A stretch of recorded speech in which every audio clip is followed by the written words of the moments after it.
So we're going to finish up this lesson from yesterday dealing with isosceles triangles.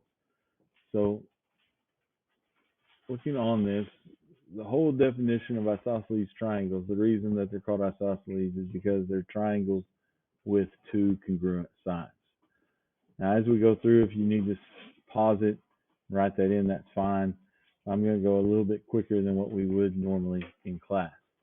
Now, there are specific parts to isosceles triangles that we need to know because when the questions are being asked, you need to know which part they're talking about. The first part is this vertex angle. So when I set this triangle, if I were to set it flat on a surface, the top angle is the vertex angle, while the two that are setting down are both called base angles. Same thing with the sides. This bottom side is called the base, while these two sides pointing up towards the vertex angle are legs. So anytime you're asked for what a vertex angle is or what a base angle is, that's what we're talking about. Also,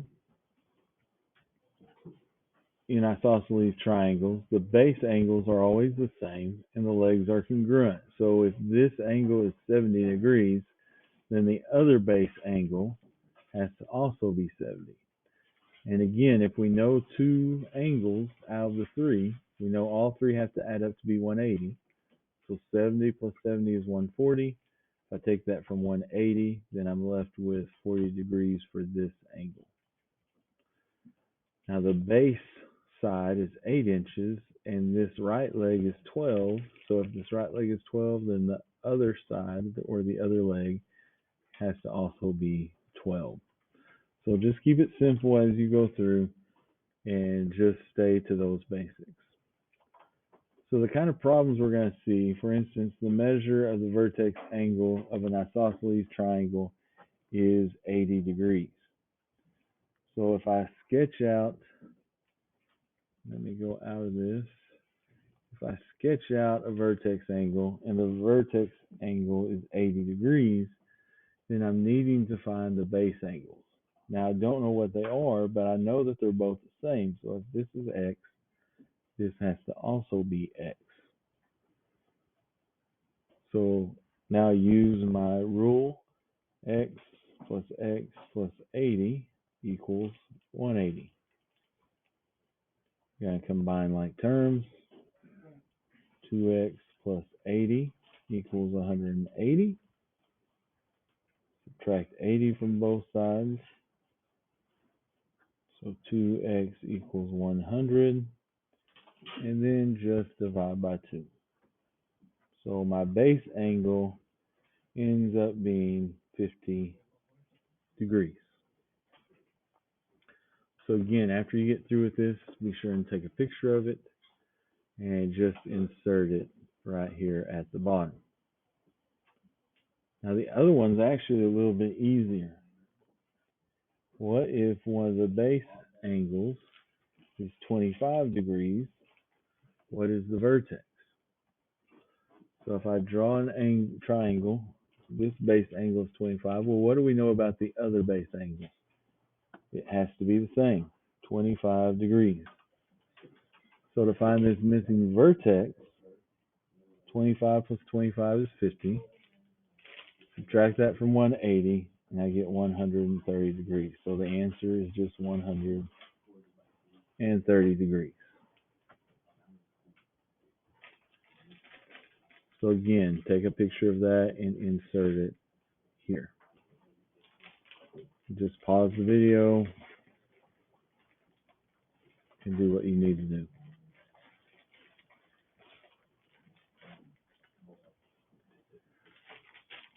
Now, what type of triangle is the figure to the left? Is it a scalene, isosceles, or an equilateral? How do you know? Well, the definition of this is isosceles has to have two congruent sides, or two sides that are the same length. So in this case, both legs are 5. So it is an isosceles because both legs have the same length. So now it says solve for x. Well, I'm just going to draw this out real quick and insert some of the things.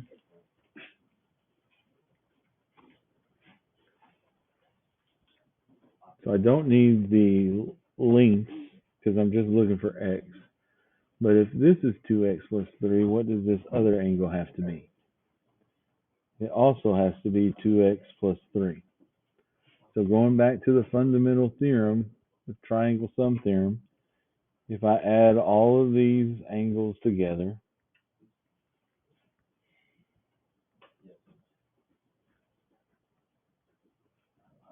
then they add up to be 180. So take a moment and solve this equation. You have 7x plus 5 equals 180. Subtract 5 from both sides. 7x equals 175. And then divided by 7, x equals 25. Now going back to the question, it says solve for x. So do I have to find the angles? No. I'm done. As long as I know what x is, then leave it in that way. Now I could easily plug it back in. This would be 53, this would be 53, and this would be 74. And if you were to add all three of those together, you get 180. All right. So the last couple of slides are dealing with equilateral. Now, yesterday we showed that equilateral triangles, or we talked about this, all three sides and all three angles are equal. So notice I just have one given thing here. But yesterday we proved that all the angles are 60 degrees. And we also know if this side is 5 inches, then the other two sides also have to be 5.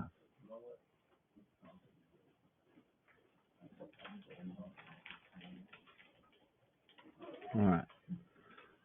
So this one is going to be interesting. The measure of one angle of the equilateral triangle is 3x minus 3. Solve for x. I've seen a couple of things happen as we work on this, so I'll show you both ways. Initially, what you do, what most people are doing, or what I've seen today, you have an equilateral triangle. We know that all the angles are the same. So if this is 3x minus 3, this is 3x minus 3, this is 3x minus 3. So I know when I add all three of these together, it equals 180. That's one way to set it up, which is fine. It just takes a few more steps. But I also know what every angle of an equilateral triangle is.